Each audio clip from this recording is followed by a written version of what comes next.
Hey everybody, this is Dr. Mac at PacificEastAquaculture.com.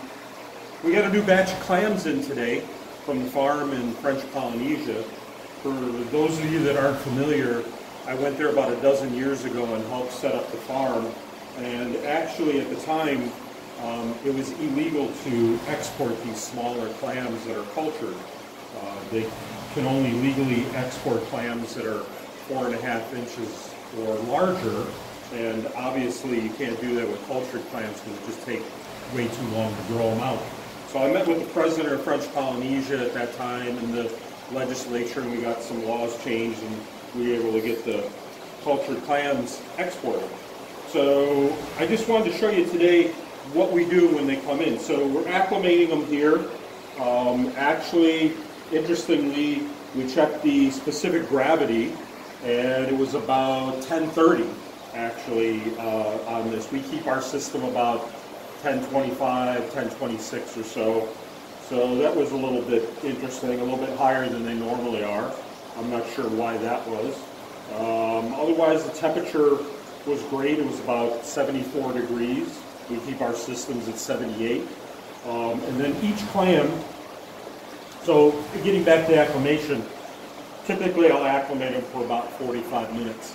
And that's what I recommend when you get them as well. So basically, just put them in a container, start a drip line, and you want a steady, not really drip, but kind of a steady stream.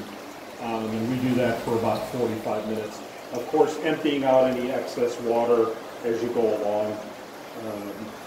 So what we also do with them is we clean the shells on every one of them. And why we do that is because occasionally we'll find some that'll maybe have an aptasia, maybe a little patch of algae on there, and even a pyramid snail. So they actually have two of them that had a pyramid snail on them I wanted to show you. And it is fine to take them out of the water and handle them. They pretty much close up tightly. So I use two different kinds of brushes. I'll use this more rough bristled brush. You can just get this at the grocery store, like in the kitchen utensil aisle.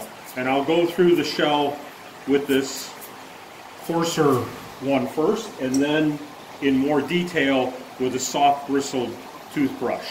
And you want to be careful if it doesn't close all the way that you're not damaging the mantle right up here. But it's real important to get into these little areas, in the little fluted areas, because that's typically where the pyramid snails will be found. So here are a couple of them that I actually found, and they're kind of hard to see because they're rather small. So let me hold these up. And we have right here on this one, and it'll be real easy to miss. I don't know if you can see that. It's a darker area right there. And here's one right here in between this fluted area, and that would very easily be missed because you could see this other fluted areas here have like a little coral and algae growing on there, and that would blend right in with that. So they're rather easy to remove. You just basically brush them right out of there, and there's that one that came off. And you can see how small they are, really tiny. So we just get rid of that. And I've already brushed this one, but I put it on the side just to show you. So this one's already been cleaned. And same thing here with this one. And it comes right off. You can see it right on here. So that's what a pyramid snail looks like. They're really small, and they're usually in these fluted areas. Now occasionally you can find them down here around the foot, and they'll usually be right in this area here, right on the edge in that area.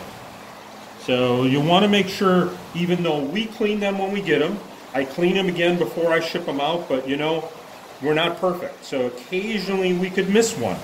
So you'll want to clean them as well, and this would hold true regardless of who you were getting clams from.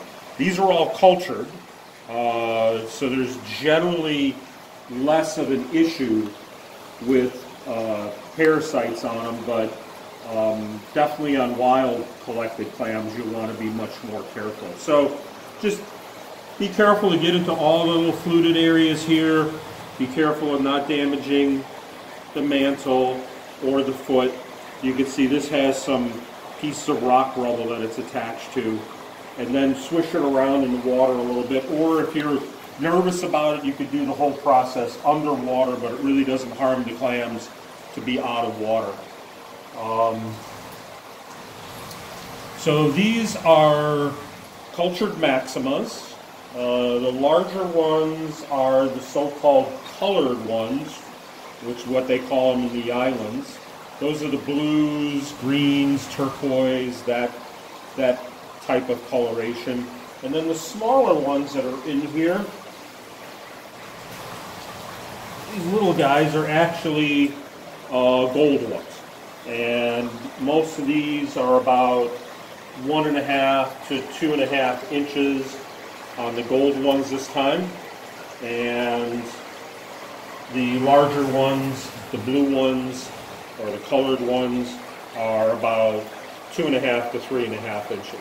So keep an eye on our website. We'll be posting some pictures of these new ones in a few days once they open up. Usually take about 2 days after a long journey before they fully open and color up. They actually do color up a bit when we first receive them. So keep an eye on the site, PacificEastAquaculture.com, and we're running a special on the clams right now. The colored ones are $99, and the gold ones are probably going to be $49. So check us out, PacificEastAquaculture.com. Take care.